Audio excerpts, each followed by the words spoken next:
Et on se retrouve donc pour cette revue de presse de l'économie.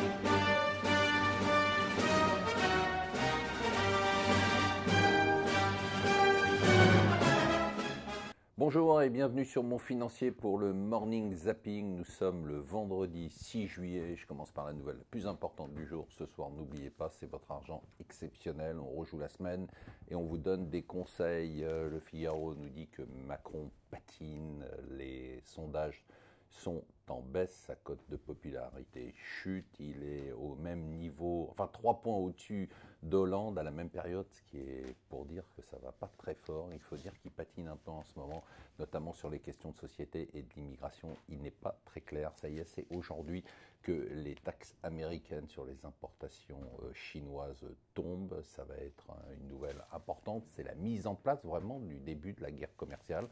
Donc on va voir quelle va être la réplique de la Chine.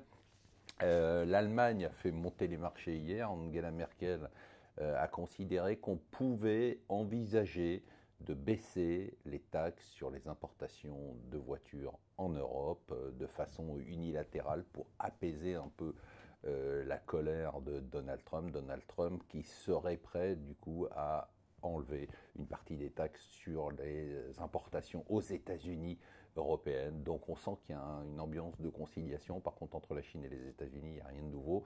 Angela Merkel, par contre, à domicile, ça devient de plus en plus compliqué, sa coalition. Là, son nouveau ministre de l'Intérieur qui a dit qu'on était trop dur avec Theresa May et que c'était très dangereux pour l'Europe et qu'il fallait faciliter le Brexit dans les négociations et pas adopter, comme on le fait aujourd'hui en Europe, une attitude trop difficile.